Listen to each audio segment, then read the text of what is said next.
Today, we're going to talk through the packing list. It's a basic requirement for any item traveling internationally. Sometimes when a customer sees that a packing list is required, they think, oh no, this is going to be a nightmare. But I'm going to show you it's only going to take a couple of minutes to complete, and it's very straightforward.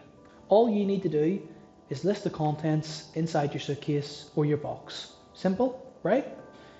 This video is going to be separated into multiple sections. So our 4 sections are going to be important information, what is a packing list overview, and then finally an on-screen tutorial. Now, we're going to start with important information. Before I get started, I just want to reinforce you cannot pack flammable liquids inside your shipment. So that's perfume, nail polish remover. You can't send any pressurized containers, so no aerosols, no deodorant, no shaving foam, anything that you would spray, you can't send it. And last of all, no power banks. Those items cannot be sent at all. Doesn't matter what route, make sure they are not in your suitcase. For a full list of your prohibited goods for your destination, review the email that we sent you. They're titled Order Received, or there's a second titled Important Send My Bag Security Notification. It's important that you review this information for your specific route, as some of the items that are accepted on most routes might not be accepted in some countries. A common question we get is, why can I take these items with me on the airline, but I can't send them with Send My Bag? The answer is that the restrictions between you accompanying your luggage on the plane and sending it unaccompanied are completely different. The contents I listed above are also flammable, so they could be dangerous and pose a risk to employees of our courier partners. Before going any further in the video, please make sure that all prohibited items have been removed from your shipment before the driver arrives. Feel free to pause the video right here and come back again later once they're removed. What is a packing list? A packing list is a list of the contents. It allows customs a snapshot view of the goods that you're sending, so they can determine if you are in fact sending personal effects and not commercial or prohibited goods. Packing list overview. Let's start with clothes. Clothes is a generalized term. It's not descriptive enough for customs.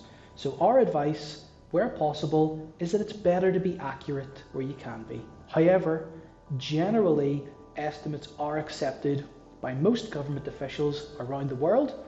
So with that in mind, let's get started. A suitcase of personal effects may look like this.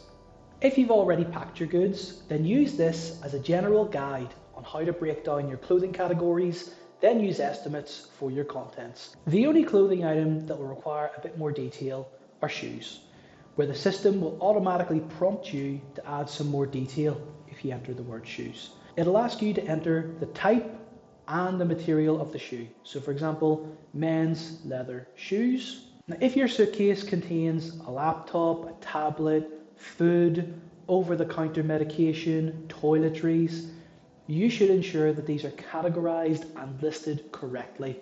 So where we were talking about estimates, you do want to be specific with these goods.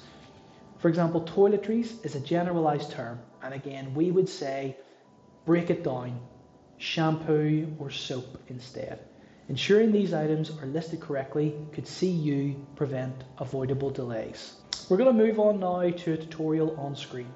I'm going to show you what to enter in your packing list, how you should complete that, and what you should enter for each of the sections. So we've opened our packing list and we're greeted with a couple of boxes. The first box you're greeted with is quantity.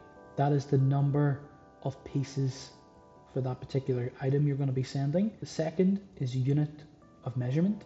There's only 2 options here, it's piece or pair. Pair of trousers, pair of shoes, pair of jeans. T-shirt is a piece, single. The next option we have is unit value. Do not worry about this number. We do all the work in the back end and work off the number that you gave us when you placed the order.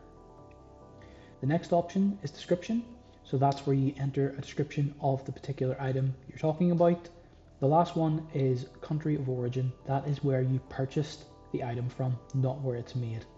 Let's start by entering some lines in. We're going to start with our 8 jumpers. So first, 8. Unit value, I'm going to put 10. Description, jumpers. Country of origin, UK. Add item.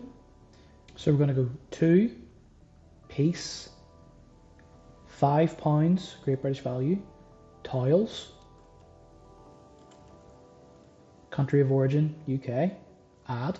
So we're going to do socks next. So we have 3, we select from the drop down, pair, we put in our unit value, really low, £2. Socks, country of origin, UK, add. We have our 5 pairs of underwear. So we have 5. We want to select pair. We want to give it a really low value, like £1.50, even lower than that. And then underwear. And then country of origin again, UK. Yep, add. We've got the big one now, t-shirts. So its quantity is 10. Piece, because it's singular. We're going to give these a value of £4 each. T-shirts, and the country of origin is again UK, stays the same. Last one of the list that I created, so we're on to hoodies. So we have 2, piece, because it's singular, value of £10. Hoodies, and country of origin again is UK. Now, your packing list may be multiple lines, might have a lot more than just the single little suitcase that I'm basing this on.